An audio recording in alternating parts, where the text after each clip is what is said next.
ઘન પ્રવાહી વાયુ એમની લાક્ષણિકતાઓ પછી આપણે એક બીજો મુદ્દો જોઈશું જેમાં ઘન પ્રવાહી અને વાયુ પર તાપમાનની અસર. ઘન પદાર્થ હોય એને ગરમ કરીએ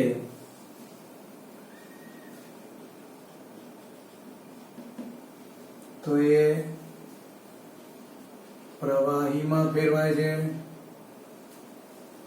અને પ્રવાહીને ગરમ કરતા એ વાયુમાં ફેરવાય છે.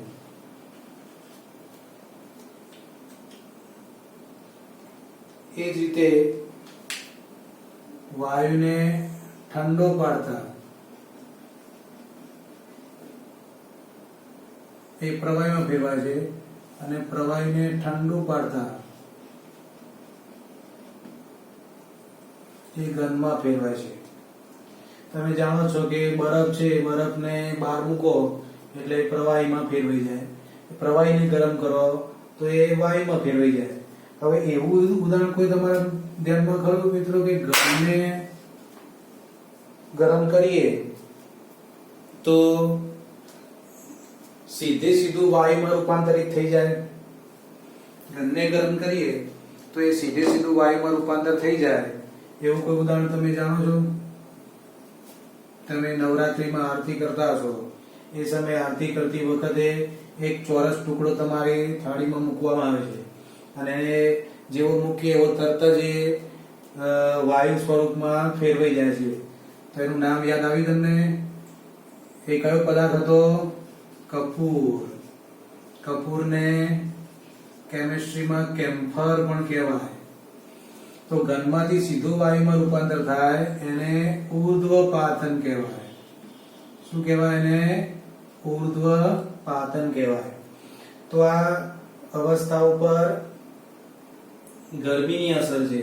એ જ રીતે વાયુ છે, એ વાયુને ઠંડો પાડીએ તો એ પાછો ઘન પદાર્થમાં પણ ફેરવાઈ જાય છે. એને પણ ઉર્ધ્વપાતન જ કહે છે. તો આ રૂપાંતરોને આપણે ફરીથી સમજીએ કે ઘન છે, ઘન પદાર્થનું રૂપાંતરણ પ્રવાહીમાં થાય. એ પ્રવાહીને શું કહેવાય? પીગલન. શું કહેવાય એને? પીગલન. ઘણા વિદ્યાર્થીઓ ઉતાવળમાં આવું લખી કાઢે. શું લખ્યું છે મિત્રો? પી લગન. તો અહીંયા લગન નથી કરવાના, અહીંયા પી ગલન કરવાનું છે. એક શબ્દ આગુ પાછું થઈ જાય તો અર્થનો અનર્થ થઈ જાય. તો ઘનમાંથી પ્રવાહીમાં રૂપાંતર થવાની ઘટનાને શું કહે છે? પી ગલન. દાખલા તરીકે 0°C તાપમાને બરફ શું થાય છે? પીગળે છે. અને શેમાં ફેરવાય છે? પાણીમાં, એટલે કે પ્રવાહીમાં ફેરવાય છે. તો શું કહીએ છીએ આપણે? બરફ પીગળી ગયો. તો પીગળી ગયો એના ઉપરથી કેમિસ્ટ્રીમાં શબ્દ શું છે? પીગલન. અને પીગલન ઉપરથી કેમિસ્ટ્રીમાં એક શબ્દ આવે છે ગલન બિંદુ. તો જે ચોક્કસ તાપમાને ઘન પદાર્થ પીગળીને પ્રવાહીમાં ફેરવાય છે એ તાપમાને શું કહે છે? તે પદાર્થનું ગલન બિંદુ. અહીંયા બરફનું ગલન બિંદુ કેટલું છે? 0°C. તો ઘનમાંથી પ્રવાહી રૂપાંતરણ એને શું કહે છે? પીગલન. ઘનમાંથી પ્રવાહી, હવે પ્રવાહીમાંથી વાયુ. તો પ્રવાહીમાંથી વાયુમાં રૂપાંતર થવાની ક્રિયાને શું કહે છે? ઉત્કલન. ઉત્કલન એટલે ઉકળવું. ઉકળવું એટલે વરાળમાં ફેરવાવું. દાખલા તરીકે 100°C તાપમાને પાણીને ગરમ કરતા તેની શું બને છે? વરાળ બને છે. એટલે કે 100°C તાપમાને પાણી શેમાં રૂપાંતરિત થાય છે? વાયુમાં રૂપાંતર થાય છે. તો એને આપણે શું કહીએ છીએ? ઉકળ્યું કહીએ છીએ. ઉકળે છે. ઉકળે છે એના ઉપરથી શબ્દ કયો છે? ઉત્કલન. એટલે કે પ્રવાહીનું વાયુમાં રૂપાંતર થવાની ક્રિયાને શું કહે છે? ઉત્કલન. અને એના ઉપરથી શબ્દ આવ્યો ઉત્કલન બિંદુ. તો ઉત્કલન બિંદુ એટલે શું? તો જે ચોક્કસ તાપમાને પ્રવાહી પદાર્થ વાયુમાં રૂપાંતર થાય છે એ ચોક્કસ તાપમાનને તે પદાર્થનું ઉત્કલન બિંદુ કહે છે. અહીંયા પાણીનું ઉત્કલન બિંદુ કેટલું છે? 100 સેલ્સિયસ. તો જ્યારે પાણીને ગરમ કરતા કરતા 100 સેલ્સિયસ તાપમાને પહોંચે ત્યારે પાણીનું શેમાં રૂપાંતર થવાનું શરૂ થઈ જાય છે? વરાળમાં રૂપાંતર થવાનું થાય છે. એને શું કહે છે? ઉત્કલન એટલે કે ઉકળવું.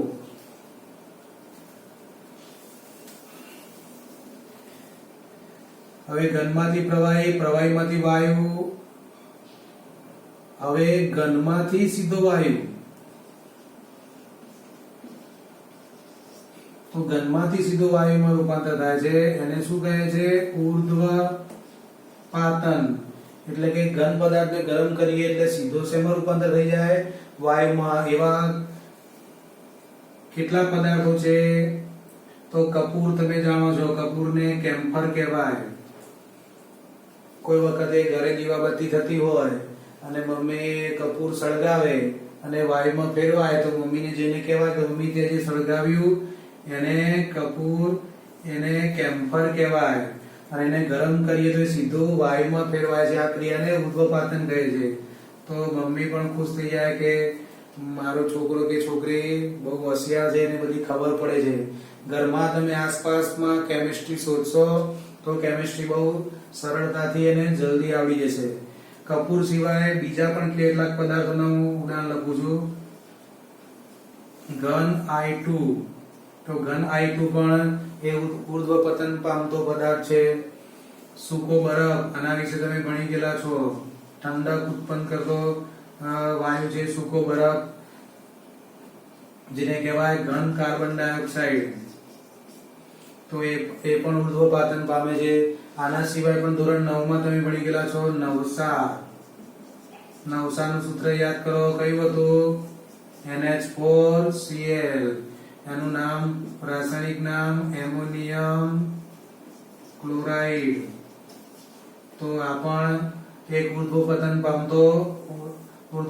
પામતા પદાર્થ છે. તો ઘનમાંથી વાયુમાં રૂપાંતર થવું એને શું કહેવાય? ઉર્ધ્વપાતન કહેવાય. હવે વાયુમાંથી પ્રવાહીનું રૂપાંતર જોઈએ. વાયુમાંથી પ્રવાહી. તો વાયુમાંથી પ્રવાહીમાં રૂપાંતર થવાની ક્રિયાને કહેવાય સંઘનન. વાયુને ભેગા કરવાથી શેમાં ફેરવાય છે? પ્રવાહીમાં. એને પ્રવાહીકરણ પણ કહેવાય.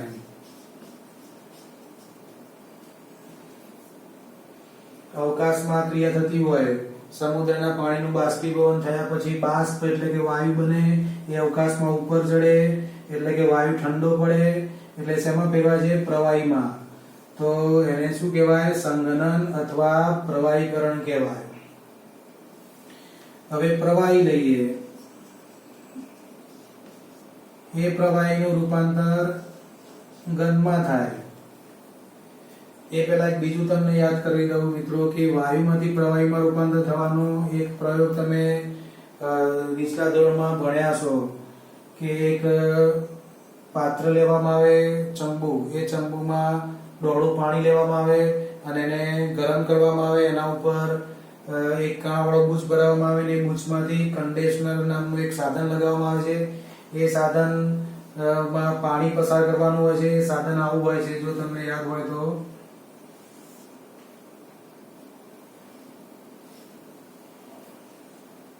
અહીંથી પાણી અંદર નાખવાનું હોય છે, અહીંથી પાણી બહાર કાઢવાનું હોય છે. અને આ જે નળી છે એ સળંગ હોય છે.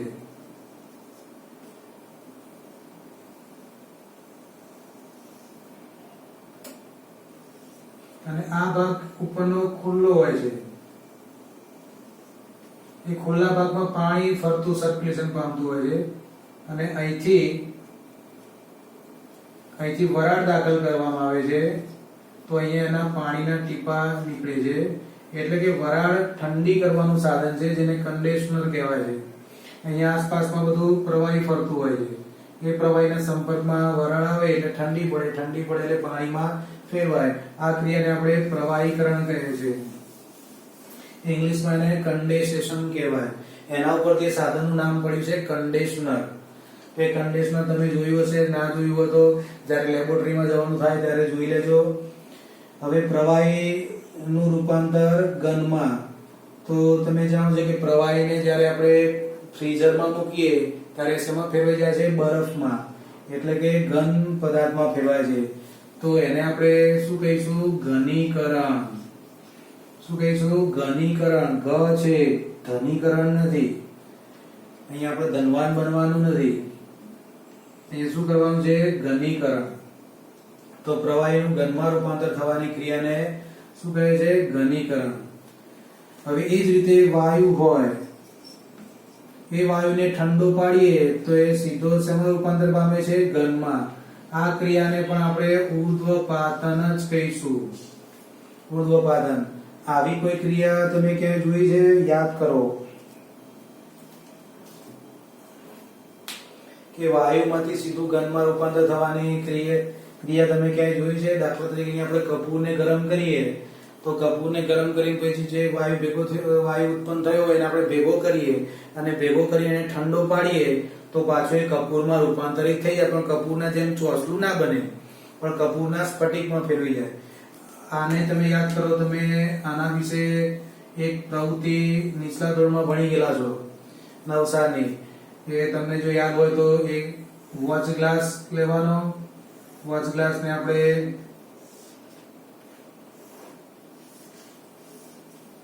વોચ ગ્લાસની અંદર નવસારના ભૂકો અથવા નવસાર લેવામાં આવે. એના ઉપર ગરણી સાધનને આપણે ઊંધી મૂકી દઈએ અને અહીંયા રૂનું પૂમું લગાવી દઈએ. એટલે કે ટૂંકમાં ભાગને બંધ કરી દઈએ. અહીંયા વોચ ગ્લાસ છે, વોચ ગ્લાસમાં અહીંયા નીચે બર્નર લગાવી દઈએ અને આપણે ગરમ કરીએ. તો શું થશે? ગરમીના કારણે આ નવસાર નું ઉર્ધ્વપાતન થશે. ઉર્ધ્વપાતન થઈને એની આસપાસમાં બધો નવસારનો વાયુ ઉત્પન્ન થશે. હવે ઉપર રૂનું પૂમડું લગાવેલું હોવાથી એ વાયુ ક્યાંય બહાર નીકળી જશે નહીં. અને પછી આને ગેસને બંધ કરી દઈએ, ગરમી આપતા બંધ કરી દઈએ તો ધીમે ધીમે જે વાયુ છે એ વાયુ ઠંડો પડશે. ઠંડો પડીને સીધો ઘન પદાર્થમાં રૂપાંતર થઈને અને આસપાસની દિવાલ ઉપર એ સ્ફટિક સ્વરૂપે ચોંટી જશે. આને સ્ફટિકીકરણની પણ ક્રિયા કહેવામાં આવે છે. એટલે કે ઉર્ધ્વપાતન સ્ફટિકમાં ફેરવાઈ જાય છે. તો વાયુમાંથી ઘનમાં ફેરવાની ક્રિયાને પણ ઉર્ધ્વપાતન કહેવામાં આવે છે. હવે આ જે શબ્દો છે, આ જે ક્રિયાઓ છે, એ ક્રિયાઓને હવે આપણે અંગ્રેજી શબ્દો થી પણ ઓળખીએ. અંગ્રેજી શબ્દો પણ જાણવા બહુ જરૂરી છે. તો ઘનમાંથી પ્રવાહીમાં રૂપાંતર છે એ પીગલન. એના માટે અંગ્રેજી શબ્દ છે ફ્યુઝન.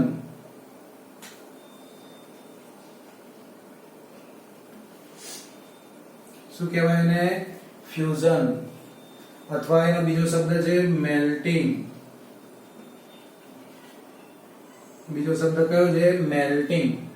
ફ્યુઝન અથવા મેલ્ટિંગ.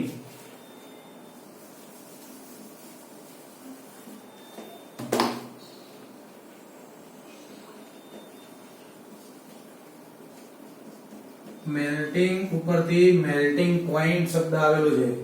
તમે આગળ પ્રેક્ટિકલમાં ક્યાંક ના ક્યાંક તમને આ શબ્દ યુઝ થશે. મેલ્ટિંગ પોઈન્ટ એટલે ઉત્કલન બિંદુ.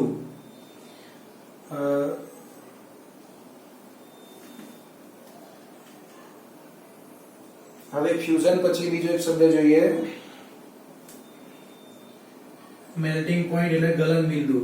ઉત્કલન માટે શબ્દ છે બોઇલિંગ પોઈન્ટ. બોઇલિંગ ઉપરથી બોઇલિંગ પોઈન્ટ શબ્દ આવે છે, જેને આપણે ઉત્કલન બિંદુ કહીએ છીએ. એટલે કે બોઇલિંગ પોઈન્ટ.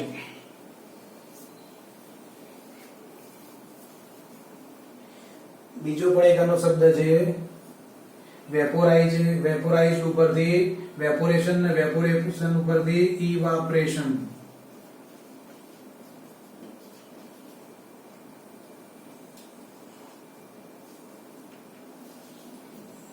ઇવેપોરેશન ઇવાપરેશન એવો અલગ રીતે બોલાય છે. મારા ખ્યાલથી એને ઇવાપરેશન કહી શકાય.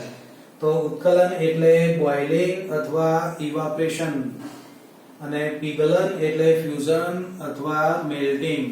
અને મેલ્ટિંગ ઉપરથી મેલ્ટિંગ પોઈન્ટ શબ્દ આવે છે ગલન બિંદુ. અને ઉત્કલન બિંદુ માટે કયો શબ્દ આવે છે? Boiling point. હવે ઘનમાંથી વાયુમાં જે રૂપાંતર થાય છે એના માટે અંગ્રેજી શબ્દ છે સબ્લિમેશન. કયો શબ્દ છે? સબ્લિમેશન. હવે સંઘનન અને પ્રવાહીકરણ એના માટે ના શબ્દો જોઈએ.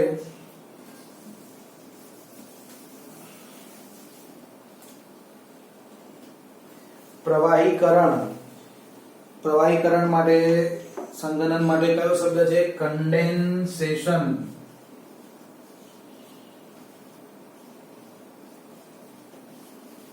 કયો શબ્દ છે? કન્ડેન્સેશન. એના ઉપરથી કન્ડેન્સનર શબ્દ આવે છે. બીજો શબ્દ છે લિક્વિફિકેશન.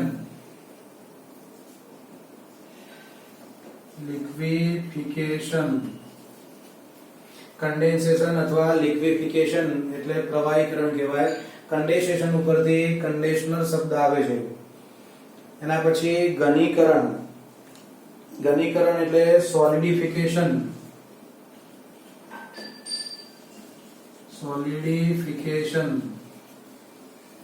પ્રવાહીમાંથી ઘન. અથવા એના માટે બીજો શબ્દ છે ફ્રીઝિંગ.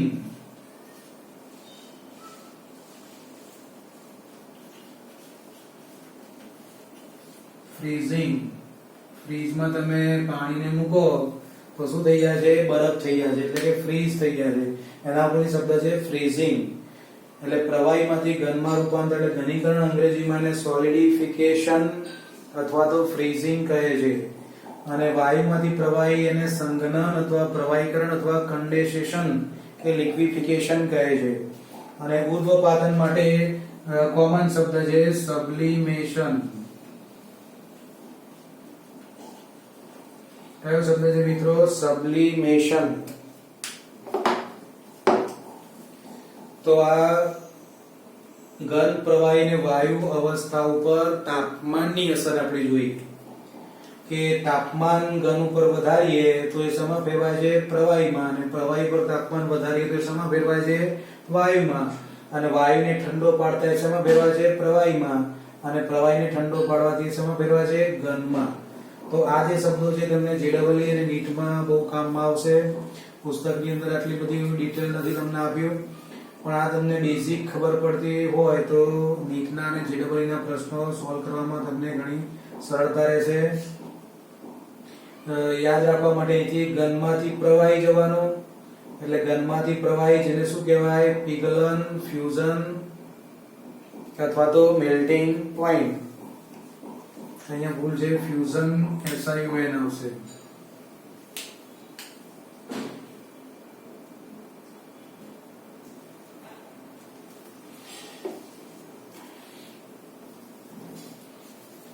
FUSION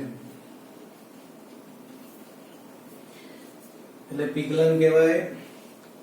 પછી પ્રવાહીમાંથી વાયુ એટલે એને કહેવાય ઉત્કલન અથવા બોઇલિંગ અથવા ઇવાપરેશન.